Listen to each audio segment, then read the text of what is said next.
Joining us.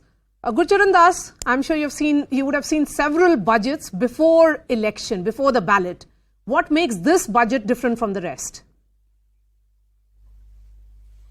Well, you know, I had three fears, and this budget allayed all the three fears. My first fear was this was a pre-election budget, and so it would be full of reveries.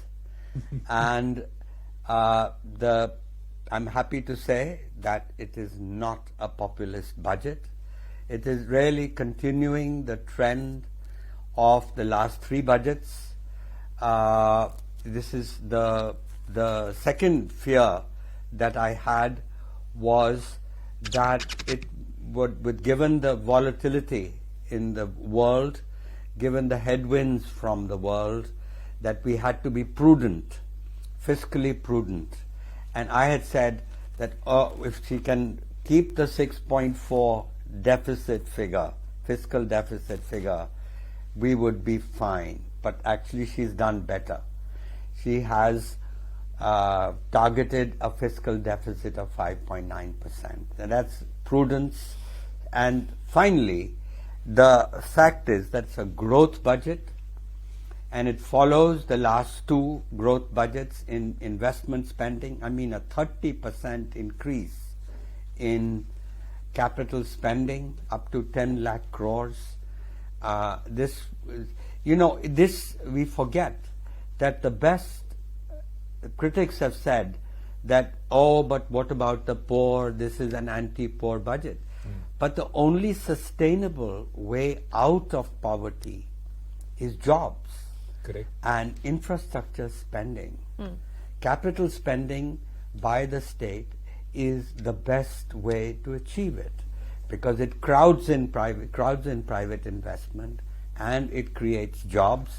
And plus the other labor-intensive sectors like housing, tourism, all these have been given allocations, and so I actually feel that this is a good budget. So it's allayed a lot of your fears. Gaurav Chaudhary has been patiently waiting for nearly 90 minutes. But Zaka, quickly coming to you, and then bring in Gaurav along with that. Allocations across ministries, and then we look at the job aspect.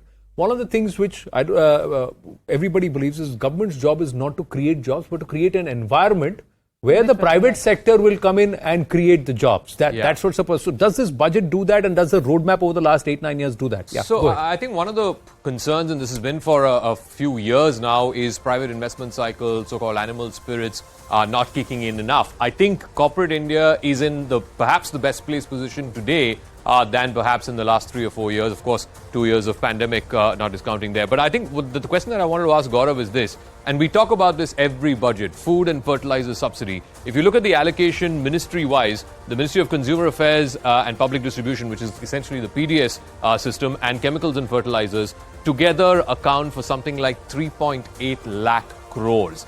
That is a huge burden on the exchequer. So basically, for every 100 rupees that the government is spending, it is spending almost 4 rupees on just food and fertilizer subsidy alone. And I think that is a big, you've seen the fine print. I have not, Gaurav. Are you seeing anything in this budget to try and reduce that footprint? Particularly because, I think one of the talking points for this government has been, perhaps rightly also, that 80 crore people were fed during the pandemic. Now we are out of the pandemic. Is there a case to rationalize that? I think the budget addresses that, but if you look at the fine print on the subsidy numbers, both food and fertilizer subsidies have come down, and quite significantly, in fact. And this is despite the fact that the free food grain scheme that was announced during the pandemic has now got subsumed within the Food Security Act. So that is an entitled. That's a statutory entitlement now. So it doesn't mean that the volume of free food grain subsidy is going to come down. Despite getting subsumed within the Food Security Act, the food subsidy bill has come down, or estimated to come down significantly in 23-24, which means that there is a great degree of fiscal prudence and great public finance engineering that may have taken place there to bring down the food subsidy bill, and as also the fertilizer subsidy. But also on the question of jobs, I was making this point earlier that we are talking about a 10 lakh crore figure as capital expenditure. It's actually 13.7 lakh crore because you have to account for the 3.7 lakh crore that the government is going to give as grants in aid to states for their capital expenditure. And that kind of catapults the total capital expenditure, the percentage of GDP, to 4.5% of GDP. That's quite a jump. If you look at the past time, if you do a time series analysis over the last 15 years, 2009, the total capital expenditure, the percentage of GDP, was about 1.7%. And we are closing it at nearly 3 times that in 15 years, and this has been the signature characteristic of Nirmala Sitharaman's finance ministership. Capital expenditure as a percentage of GDP has significantly grown over the last 5 years, both in terms of as a percentage of GDP as well as in absolute numbers. But the point, Gaurav, that Tarur, for example, was making is that the state component, which is the 3 lakh odd crores, they're saying this is monies that previously we used to get as grants. Now these are 50-year interest loans, and I think there are some conditions attached this time as well. That's right. Is that a valid point? That point is valid, but the point here is that the conditions attached are conditions related to reforms that they have to undertake. Now, you cannot expect state governments not to expect the center to actually fill in the coffers of the state government, and there is no reforms that they undertake, which is, I think, a fair demand that the center has been making over the last 2 years. But be that as it may, Gurcharan Das made the point of crowding in, and that is something that the finance minister actually mentions in a speech, that effective capital expenditure of 13.7 lakh crore is actually going to crowd in private investment. And crowding in takes place when the government does the heavy lifting and front loads a lot of investment in sectors, particularly infrastructure that have strong economic multipliers, particularly in spinning jobs and multiplying income, and also releasing secondary round positive impacts in intermediate industries such as cement and steel. And that is the assumption. Now, that assumption that will always play out with a time lag in the real economy. That seems to be playing out because there is now evidence to show that many in the private sector, large corporates, are actually have committed large investments over the next few quarters, which means the crowding out phenomenon, which is it's a textbook assumption, seems to be playing out in the Indian economy. But there are a few caveats that we need to flag. The finance minister has also penciled in a 10.5% nominal GDP growth. The budget doesn't put out real or inflation-adjusted GDP growth. Now, if you assume that inflation, the current inflation trends persist, so you're probably looking at a GDP deflator or an overall inflation rate of about 4.5%. That would mean that in 23-24, our real GDP growth would be about 6%, which means about towards the lower end of the economic survey projections. Sure. But what is stopping the corporate world or the private sector from bringing out the animal in them, Gurcharan Dasji?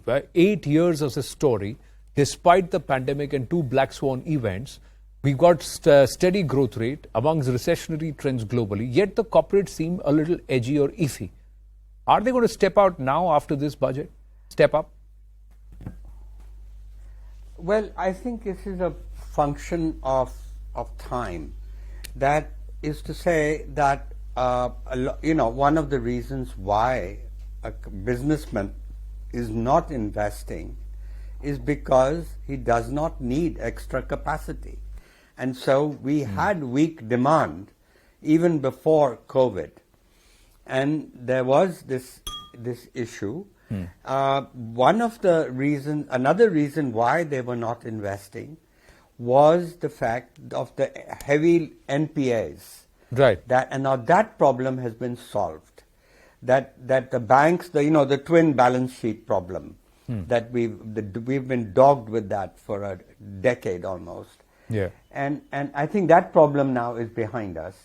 So actually now the conditions, it's hard for me to say why they were not investing overall, but this morning to hear some of the people from CII all saying, well, this is the moment for businessmen to invest, the animal spirits to flow. And demand is picking up. Quite a lot of them, Gurcharanji, with due respect, quite a lot of them said the same thing. It's like deja vu for me because last year also we heard similar tones coming in from the industry, but did it actually translate on ground?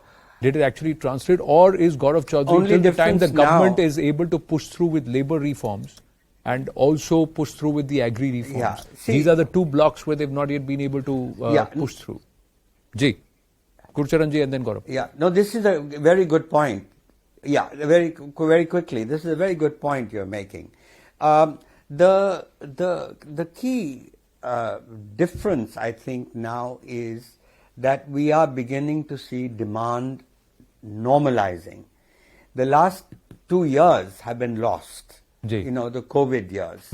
Now and therefore, in some ways, the infrastructure spending could not be fully realized, could not really relate to immediate additional demand. Okay. And Charandas, so just hold on I to your think thoughts, now, sir. Gaurav, stay